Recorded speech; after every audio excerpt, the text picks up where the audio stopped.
फिर विधानसभा वो विधानसभा है जहां पर आप देखिए पिछले 15 सालों से बीजेपी यहां पर चुनाव नहीं जीत पाई है। और इस बार बीजेपी ने जो अपनी रणनीति बनाई है उसमें खास तौर से ऐसी विधानसभाओं को चुना है जहां पर पार्टी 3 चुनाव नहीं जीत पाई है। उस पर विशेष तौर से जो केंद्र के बीजेपी के नेता है वो उस पर पूरी तरीके से नजर रखेंगे और उस विधानसभा को कैसे फतेह किया जाए इस बात को लेकर रणनीति बनाएंगे। और तमाम जो पुराने चेहरे हैं उनको हटाकर नए चेहरे को टिकट देना और इस तरीके की तमाम तरीके से, क्योंकि बाड़मेर विधानसभा में आप देखिए किस तरीके से पिछले 3 बार से लगातार मेवाराम जैन जो कि कांग्रेस से है वो लगातार चुनाव जीत रहे हैं।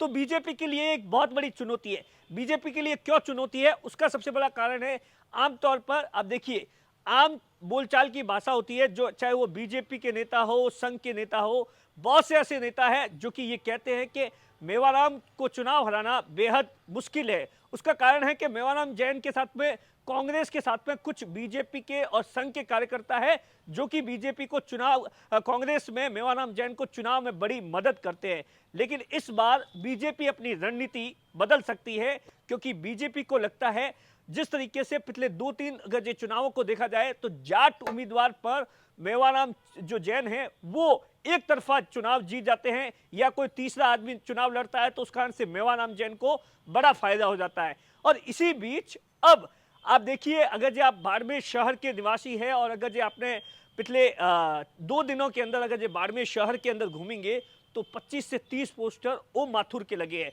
उस ओम माथुर के पोस्टर के साथ में एक और जो दूसरी साइड जो फोटो लगा हुआ है वो है दिलीप पालीवाल का। और बकायदा आप देखिए स्क्रीन के ऊपर दिलीप पालीवाल ने अपने पोस्टर के नीचे लिखा है बाड़मेर विधानसभा।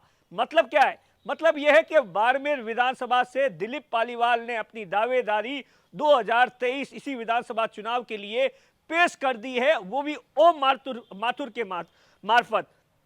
दरअसल दिलीप पालीवाल और ओम माथुर बहुत ही घनिष्ठ उनका जो रिश्ता है वो बेहद ही करीबी का है। और देखा गया है कि क्योंकि दिलीप पालीवाल आप देखिए पिछले 40 सालों से लगातार वो राजनीति कर रहे हैं और खास तौर से संगठन और संघ के लिए, चाहे बूथ का कार्यकर्ताओं से लेकर तमाम वो बीजेपी के 3 बार जिलाध्यक्ष रहे, जोधपुर के प्रभारी रहे, वर्तमान में प्रदेश कमेटी बीजेपी के सदस्य है। और ये उसके अलावा आप देखिए दिलीप पालीवाल एक ऐसे नेता है जो कि नॉन जाट है, क्योंकि बीजेपी इसी चेहरे की तलाश कर रही है कि कोई ऐसा चेहरा मिले जो नॉन जाट हो। हालांकि ऐसा देखा गया है कि दिलीप पालीवाल की बाड़मेर शहर और ग्रामीण इलाकों में उतनी पकड़ नहीं है। ये एक दिलीप पालीवाल के लिए भी बहुत बड़ा चैलेंज हो सकता है।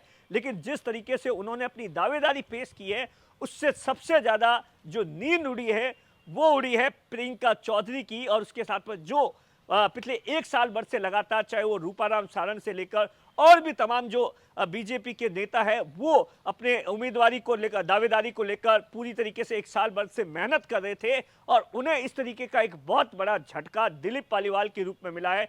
आप देखिए क्योंकि दिलीप पालीवाल की जो संघ से लेकर संगठन में एक मजबूत पकड़ है और वो एक नॉन जाट चेहरा है। हालांकि उनकी कमजोरी क्या है? कमजोरी ये है कि वो बाड़मेर विधानसभा के अंदर ग्रामीण इलाकों में उनका कोई वजूद नहीं है, इस बात से इनकार नहीं किया जा सकता है।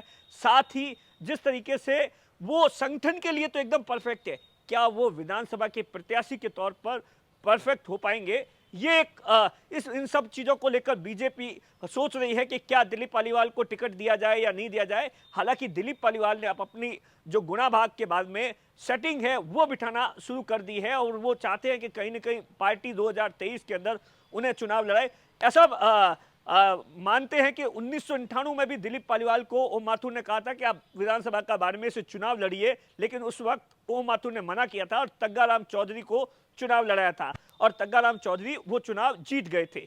अब जिस तरीके से लगातार विधानसभा की चुनाव है वो नजदीक आएंगे, इस तरीके की तमाम दावेदारियां निकलती आएगी। विधानसभा चुनाव नजदीक आ रहे हैं और इसी बीच नेताओं के दौरे एकाएक बढ़ना शुरू हो गए हैं। आप देखिए किस तरीके से बीजेपी के अंदर चुनाव को लेकर तैयारी है वो पूरी तरीके से शुरू कर दी गई है। बीजेपी के प्रदेश से लेकर केंद्रीय जो नेता है वो पूरी तरीके से सक्रिय है। पिछले 1 सप्ताह भर में अगर जो बाड़मेर पे अगर आप गौर करेंगे तो देखिए कैसे केंद्रीय मंत्री गजेंद्र सिंह शेखावत आए, कल पेट्रोलियम मंत्री आए और अब ओम माथुर आ रहे हैं। ओम माथुर वो चेहरा है जो कि राजस्थान से लेकर देश की राजनीति में बीजेपी में एक बहुत बड़ा चेहरा माना जाता है, खास तौर से संगठन में। अब जिस तरीके से ओम माथुर बाड़मेर के अंदर आ रहे हैं और जिस तरीके से होल्डिंग लगे हैं, सबसे बड़ी चर्चा है किस तरीके से विधानसभा चुनाव के नजदीक आते ही नए नए दावेदार है वो अपनी दावेदारी पेश कर रहे हैं। कैमरे के पीछे अशोक है, मैं आपका साथी दिनेश वोरा।